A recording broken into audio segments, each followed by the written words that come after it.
That's always the best. Always the best approach. If I never hit the live button, then I'll never go live. So, how are y'all doing? How's the weather out yonder? How's the harp playing? What harps are you playing? What are you into this week?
Playing a little bit of marching there.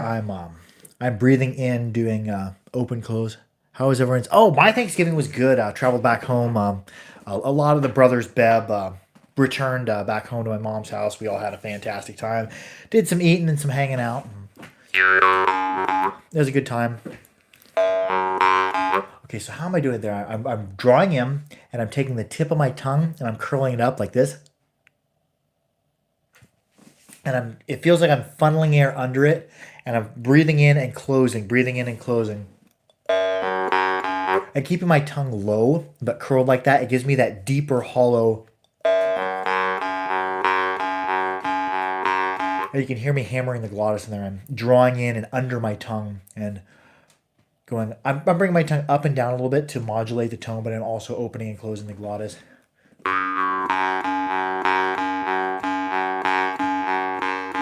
And then when I got full, as I'm drawing in that whole time and doing open close, somebody says I cut my finger, so until it heals, I can't really. Oh, bummer. But yeah.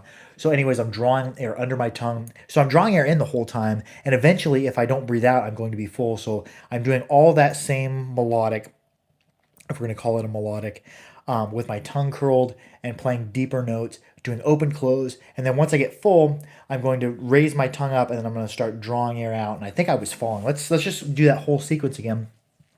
With the hey Paley Little 64, how you doing? How's the harping? How's things out yonder? So we'll do that again. Drawing air under my tongue with it curled, but I'm kind of cupping the bottom of my mouth. I'm getting that deep hollow, that bowl. Oh, that's a bummer.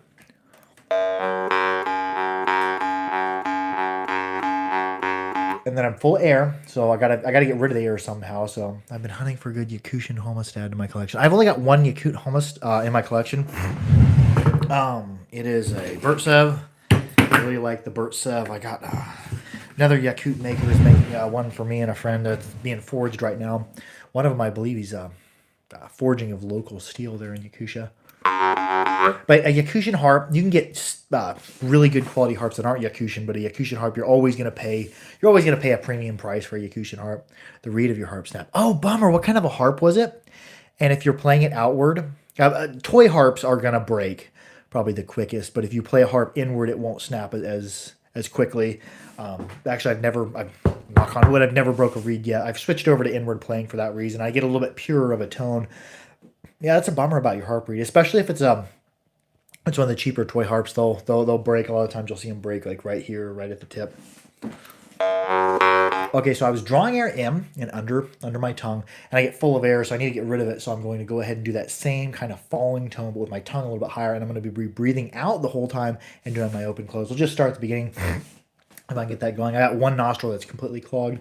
There's some pollen holding on here in Kansas, so the allergies persist a little bit.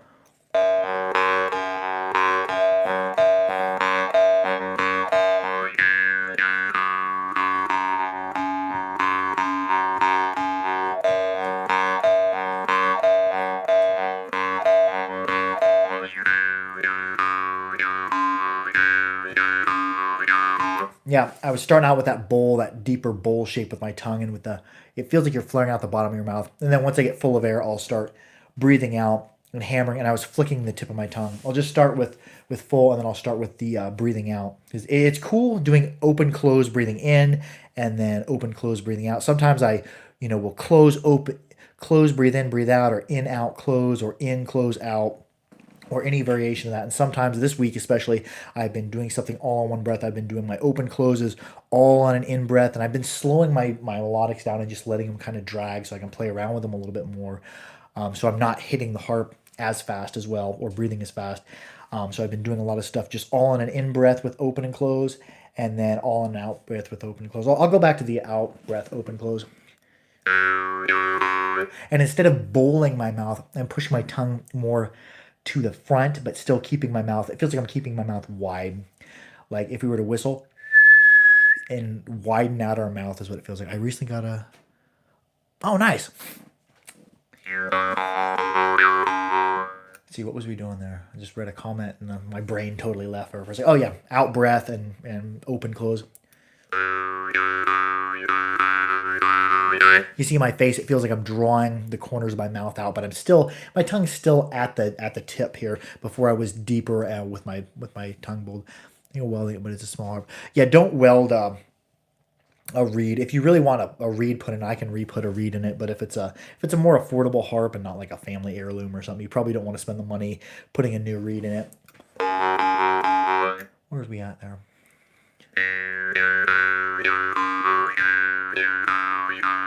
There I'm making changes. I'm doing my open and close all in the out breath. Out, close, out, close, out, close, or out, close.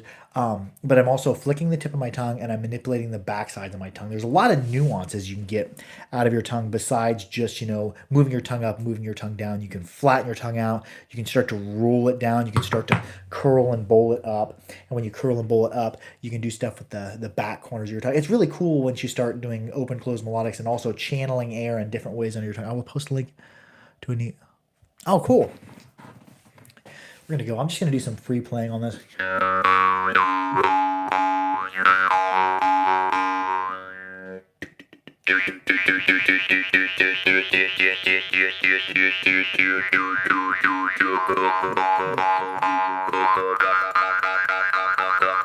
There, yuck, yuck, yuck, yuck, yuck.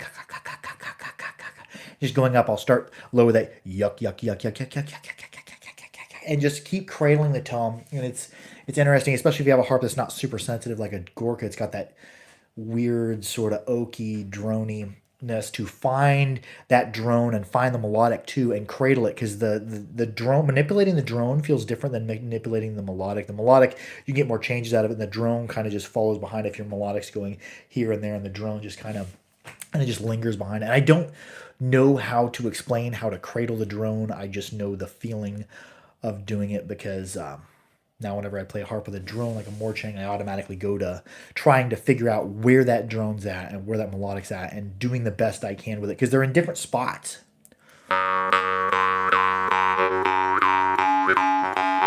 There I am. This whole harp feels like it wants my corners of my mouth to be pulled out. So that's what I'm doing, whether I'm low or high with it.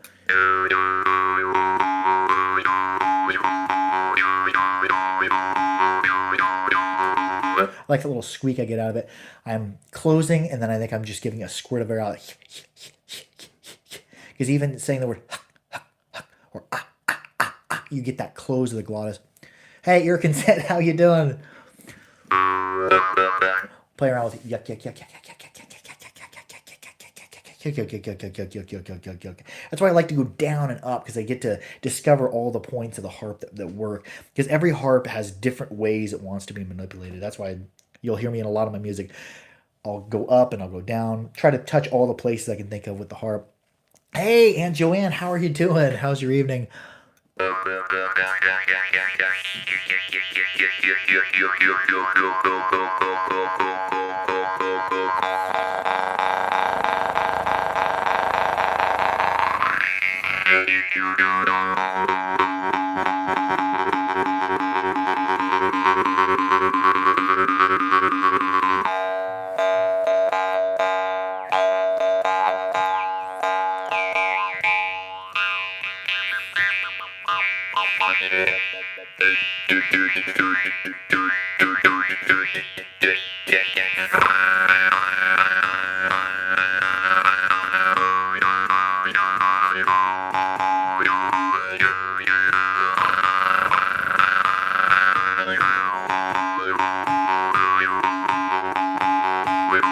Jeremy Johnson, how you doing? Void Walker, have you ever tried to weight down a trigger and get a deeper note? Yes, I have with beeswax. I'm not a huge fan of weighting down triggers. I feel it makes the harp lag a little bit. I like if I have to tune a harp, I'll raise it to tuning.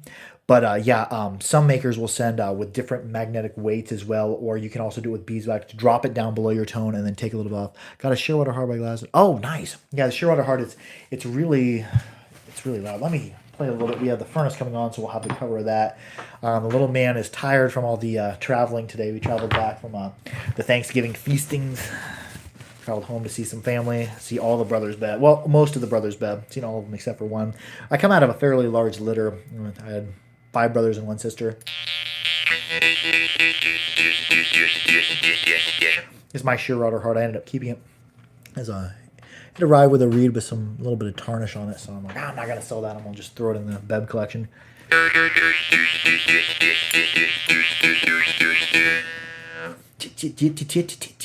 You can start off with that and throw that yit in there. That yit. If you yit hard enough, yit on top of it, you get that open closed glottis too. There's without the percussive. You can almost get several different tones out there. You get a yit, and then when your tongue comes to the front, there I wasn't actually going. I was just going yit, yit, yit, yit, and just from my tongue touching the front of my teeth, you get that higher tone on top of that yit and yit, yit, yit, yit, yit. Hear the and hear the little higher tone on top of it. I like to, when I do percussives, to try to layer several on top of each other. Let's just play around with that, like yet, yet, yet, and in the process of saying yet, you're bringing your tongue to the front of your teeth, not actually going. We'll do that later, but yet, yet, yet, yet, just from your tongue squeezing the front of your teeth, you get that high tone right on top of that low tone.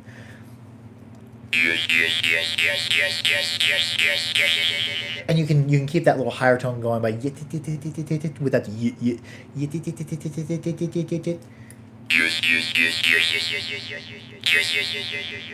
we have that higher tone we can bounce around with.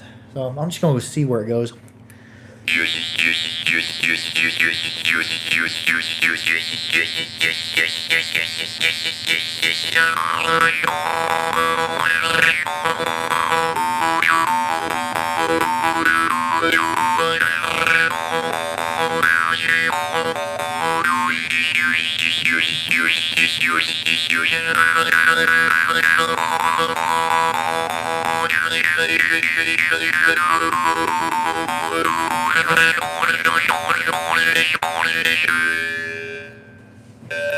And one thing I like about Glasgow harps, they really respond well to the breathless play, breathing in and out through your nose and just going through it. I've only got one nostril that's working today, so let's see how it goes.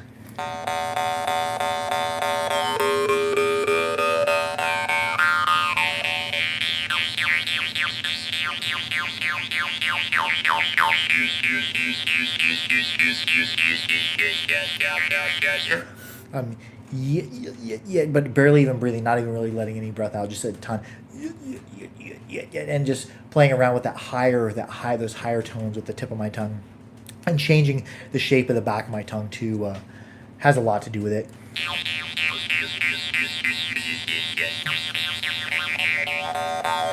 And when I want the tone to even out, be more pure, I'll go back to breathing through my nose.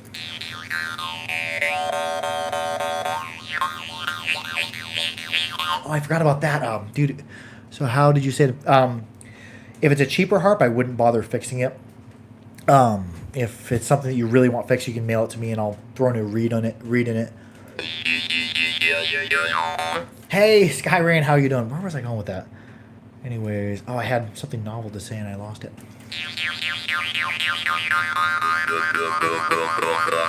There's that yuck, yuck, yuck, yuck, yuck, yuck, yuck. Starting out with that K noise. Forces you to close your glottis, I think.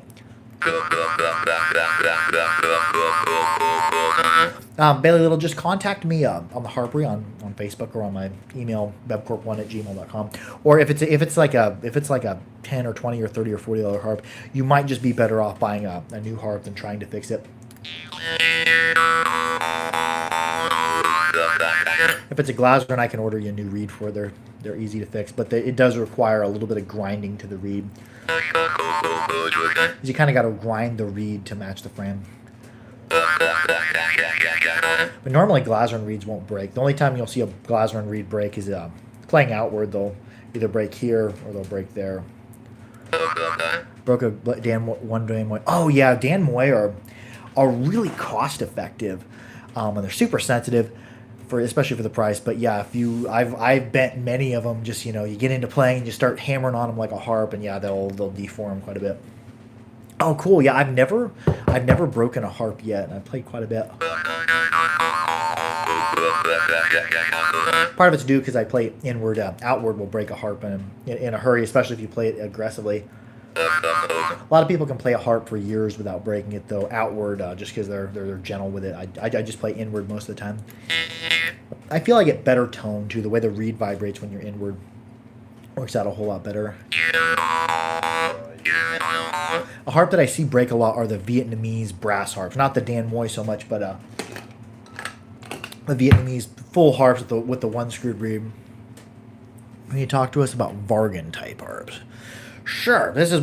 Vargan's a pretty big category because I just categorize everything as Vargan is made in Russia. I just categorize it by geography. The harps made in Yakutia, the northernmost tip of Russia, where they're super into the harps. I classify those as Homus, Khomus, but they're still Russian harps. I think Yakutia was the only part of Russia where harps weren't banned by the Soviet Union. Don't quote me on the history, but I believe that's accurate or semi-accurate. But yeah, Vargan would be a wide range of harps and a wide quality of harps. Glaserin would be a Vargan.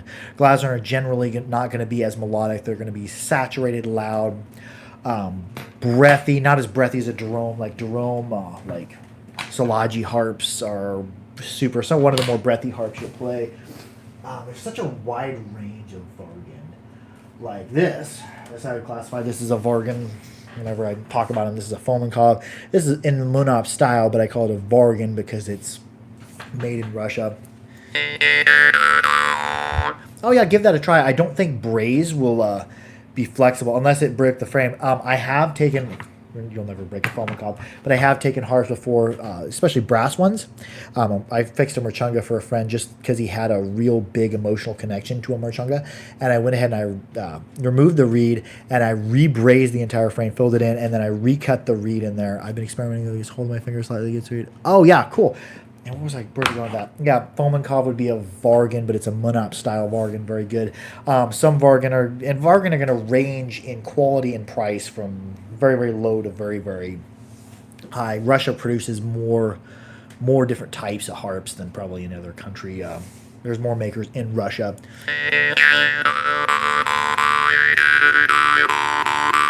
Because it's hard to classify Vargan because it's a geographical. I refer to it as a geographical type of harp.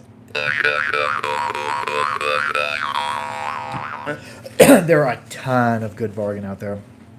That's a blue brass harp. Oh, if it's one of those painted ones, don't fix it. And those Grovers, those Austrian harps, they'll break very quickly.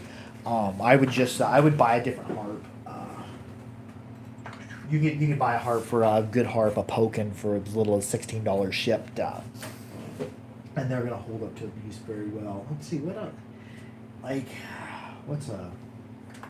this would be a Vargan. Right, we were just I'm gonna get off Vargan here for a second, but yeah, Vargan is just kind of a geographical thing. Harps made in Russia. There's tons and tons and tons. Yeah.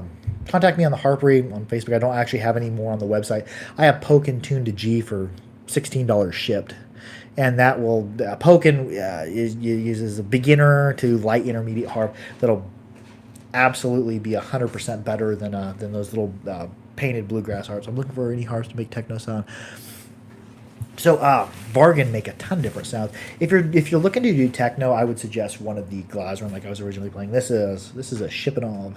Shippenov are a Vargan made for melodic style play. They feel like a cross between a Monop, like a Norwegian harp, and a Yakut Holmes.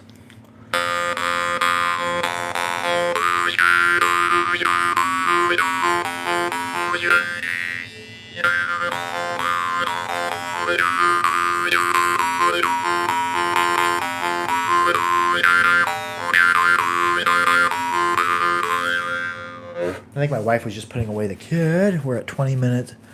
Oh, when they're loud. Yeah, I think my wife's just putting away the kid. I'll play a Glaser, and then I'll play one more harp, and then we'll wrap it up. I think I heard my wife walking. My kid, he's super tired.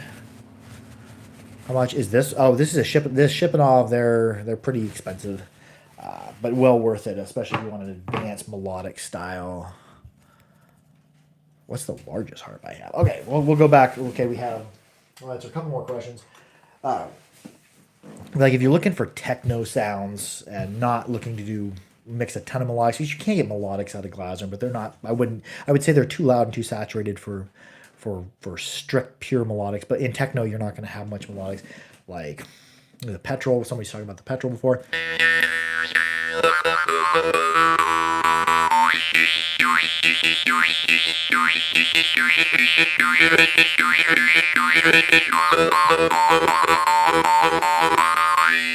All the Glaser are going to be loud. They're going to be sensitive. And Bailey, a Pokin probably isn't going to be as loud as some as the Glaser. Yeah, the Glaser are a better harp than a Pokin is. Pokin are for like $16. They're hard to beat. That's with a case. You can find them for cheaper. Let's say, we're talking about the largest harp. Largest harp I got is definitely this one. This is a Naya or Niega holotrope. Does alien looking designs on them. They're super, super low. The throw, and I'll get close. You can see the throw. The throw's long. Look at how far the reed's going clear in it.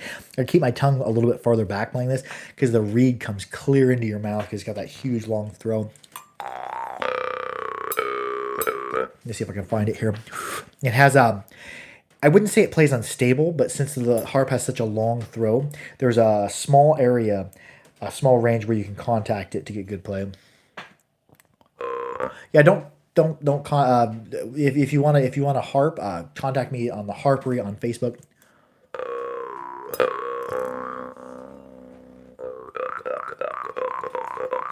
I was answering a question about a Pokin. I don't have any. Actually, I do have a holotrope for sale. It's not on the website. Just haven't had time to put it on there. The holotrope are gnarly for a bass harp.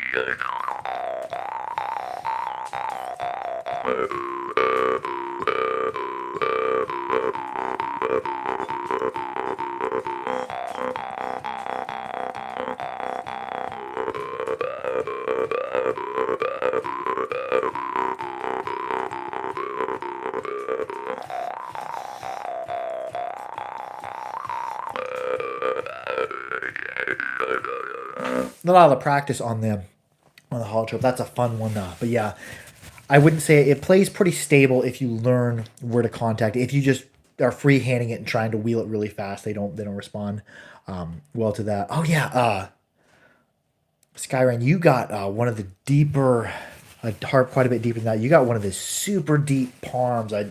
Next time I get an order from them, I'm going to keep one of them for myself. The G0. That is the deepest, purringest harp I've ever played. Just like, whoa.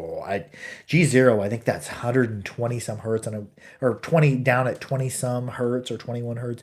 And that's about the threshold of what people can hear. I think humans can hear down to around 20. And it's so low and so like the reed on it feels like paper. It's just so buttery. And I've studied the reed on that. That's really the I would call a distal taper, the ends on one side. But yeah, it's grinding the reed way down. I always oil the Niega, the Naya really well. I played it for a friend. Oh, bummer, but that's a very cool thing to do. I'll play one more harp. We're at 25 minutes. Maybe I'll go to 30 minutes. The little man's asleep, but yeah, we're gonna be watching a movie tonight. I don't know what we're gonna be watching. We'll be watching something. What should I play? I've been playing a lot of Morchang as of late. Let's see, what should we play? Got one of my harps. Yeah, I have. I've also got some two reed Morchang coming. Have a Gorka building two of them, one for a customer and one for the store. And also the see if I can find my two reader. I don't play the two reeded Glasser very often. They're super weird. I'm not very good on them. Porky Miller's better on one than me. Yeah, here's my personal duet.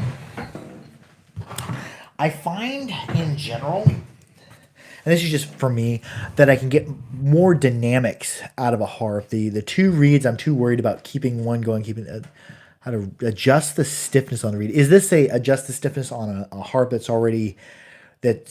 you have, or are you talking about adjusting the stiffness on a harp that you're making? I guess that'd be the basis. I'm going to start playing this two-reed harp. If you comment back on which you would like to do, if you're talking about adjusting the stiffness on a reed on a harp that you bought, or adjusting the stiffness on a reed on a harp that you've made, because there's a couple different ways to do that. I'm not good at playing one reed and the other.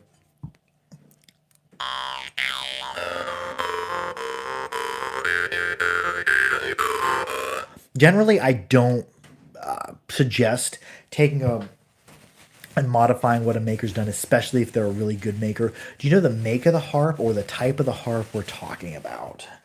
If it's a cheaper harp with a super stiff reed, I can shed some light on that. If it's like a really good, oh yeah, this is super weird. The duets are, but I feel like I'm kind of limited dynamically in the playing of it, but probably mostly because I haven't played this one in particular a whole bunch, and also because I have to hold my teeth farther apart, so it changes the dynamics of what I can do with my mouth. With my teeth this far apart, for a normal harp, there's a lot more I can do than having my mouth spread way open. It's an Italian Maranzano with a really loose reed. Oh, are you talking about tightening up the crimp of the reed? And who is the maker of that Maranzano? Because normally Maranzano have very, very, very stiff reeds, and you said you had a loose reed. Okay, you said you got a loose reed, like the reed is coming uncrimped, which Maranzano have this is a La Rosa. Maranzano are actually normally crimped through the center. If it was a normal traditional harp and you have a little bit of play on one side, I would suggest taking and peening it over. I have a flat fronted punch I set on top there and I tap it back and forth. And normally that causes, if there's a gap in it, for the reed to shoot off to one side as the gap tightens against it. And sometimes it'll cause some frame deformation. So you'll have to be able to adjust that. I would highly suggest having a miniature anvil and also a vise handy. But for a Maranzano, you're talking about that's crimped here.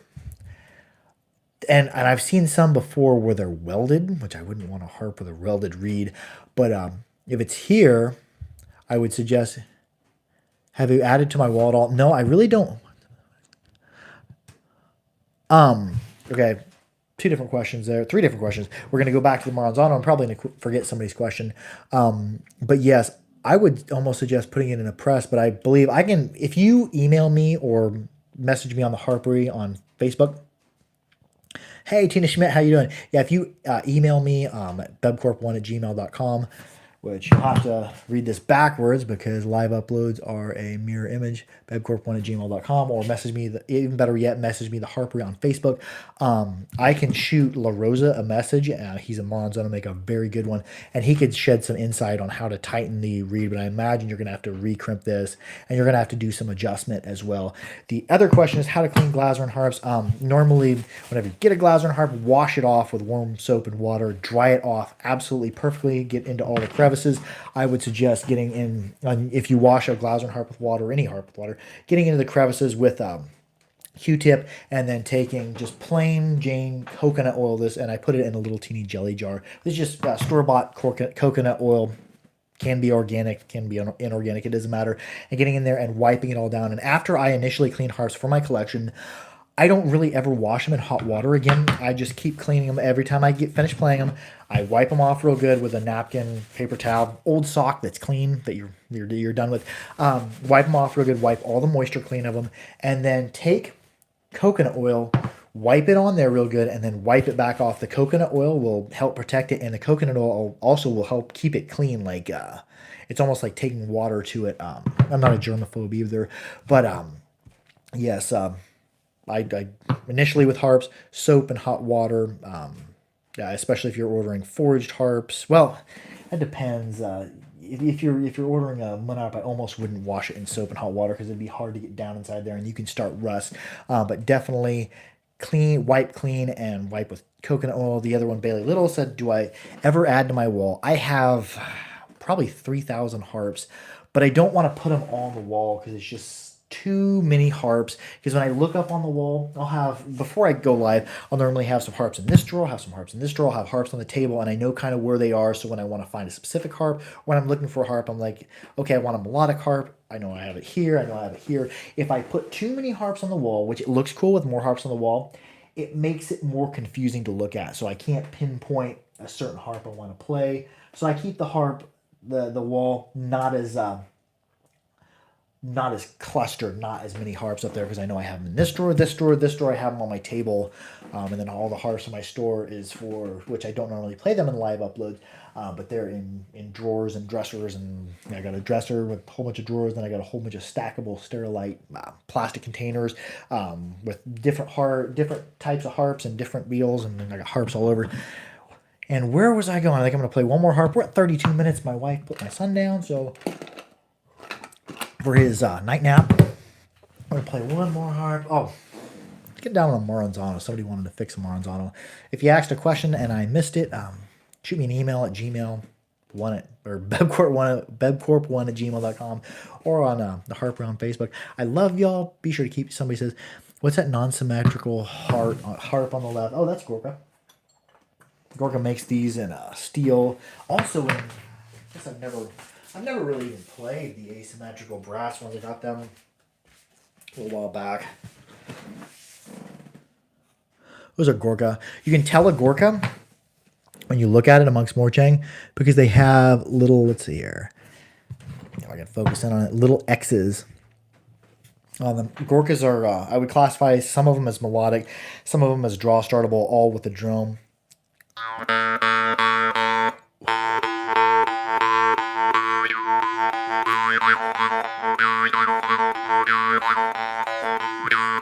There's one of the steel ones, and each Gorka is going to play differently with different tonal qualities. They're kind of, they're handmade, so each one's going to vary. So you got to find where each of them wants to perform. Here's one of the brass ones. A little bit more metallic tone. The steel.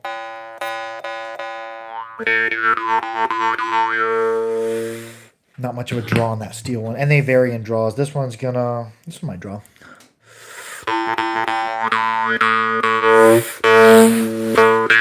Yep, there we go. Right there. They come, when the maker ships them, they stack them on top of each other, so sometimes it bends the reeds out of third plane just barely. Where you at? You can actually sight down a harp and find it. There it is. You can hear the difference in tone too. Less fuzz.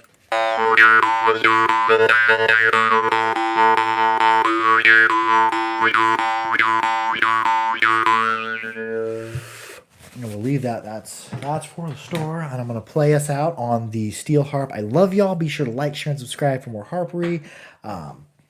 Be good to each other. Keep your harps clean. Keep them dry. Keep them oiled. Play for the ones you love and play for the ones that hate you. Adios.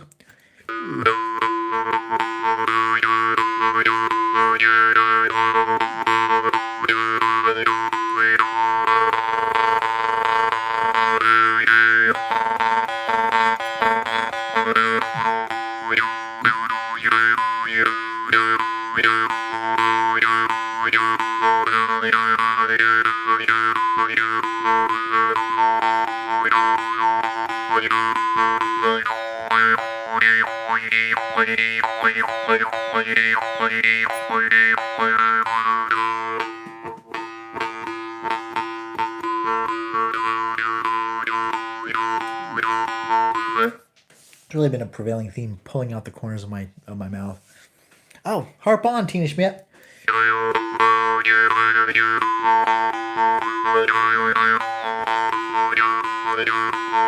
Good night, Marcho DePel. Good night, James Dollard. Keep your knees loose. Is what he says. Keep your knees loose. I'll keep my knees loose. All right. I don't even know what that saying says, but that's a good ring to it.